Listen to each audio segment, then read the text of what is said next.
Beachfront, 5-star hotels. Skyscrapers just blocks from Kim Il-sung Square. North Korea is racing forward with major development projects some experts believe are aimed at expanding a market for rented or privately owned real estate to help fortify the finances of Kim Jong Un's regime against the bite of sanctions over its nuclear program. A swelling market for private property doesn't very socialist, and it's not.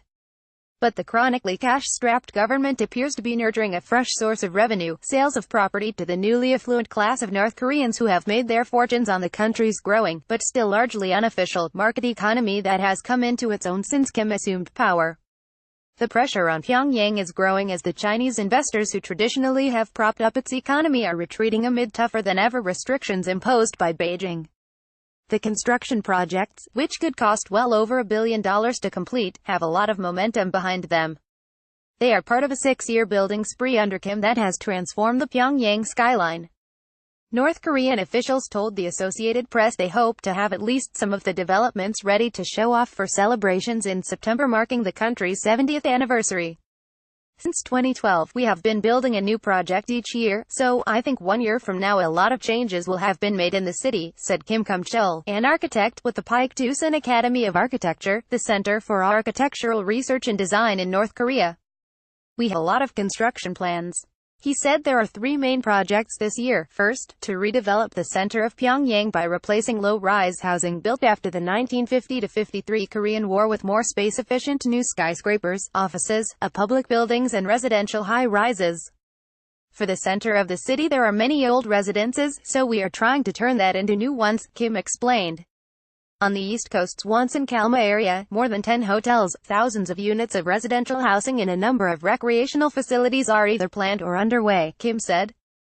He said the hotels would range from relatively modest 3-star facilities to luxury 5-star resorts. Kim Jong Un has already built a new airport to serve the area known as his home away from home. The third focus is near the Chinese border in Sanctions, a scenic town at the foot of Mount Paik-tu, the spiritual home of the ruling Kim dynasty. The area is to become an open-air museum for education and revolutionary traditions, according to state media reports, and a center of mechanized potato farming, envied by the people the world over. North Korea has often used ostentatious projects to inspire nationalistic pride, reward loyalty and enhance the prestige of the ruling regime. But Kim Jong Un seems to have a penchant for spearheading the completion of high-rise neighborhoods and modern, seemingly quite functional recreational facilities. In theory, housing, education and healthcare are provided free to all in socialist North Korea, where the state owns all capital, including the buildings, factories and land. Selling property outright, or collecting rents, would pull money out of the pockets of those who can afford it, putting it back into the coffers of the regime. Demanding prepayment could help finance projects underway or in the planning stages. North Korea has been doing this to some degree for years. Chinese investment has generally been seen as the key source of funds. So has slow but steady growth in the North's domestic economy, helped along by a swelling sector of entrepreneurs who have savings in foreign currencies like the US dollar and Chinese yuan. These people, known as donju, or money masters, have been more visible since Kim Jong Un assumed power, creating a natural market for better housing that didn't exist in the past. Most live in Pyongyang in the Wonsan area, where construction is most active. A big part of the building boom is focused on high-end properties in prime locations, like the Pyongyang city center or along riversides or oceanfronts that might be expected to appeal to the most, and have a higher market value. Whether such projects would ever pay for themselves is unclear. That could help explain why Kim has made diplomatic overtures over the past few months to Seoul and Beijing, two potentially huge pools of investment and aid if the political tensions on the peninsula ease. Before stepped-up sanctions kicked in last year, North Korea made a massive sell-off of minerals to China that coincided nicely with the building boom. William Brown, an economist at Georgetown University, said the liquidation of some state property makes fiscal sense, despite the cost to socialist principles, especially given North Korea's chronic trade deficit with China.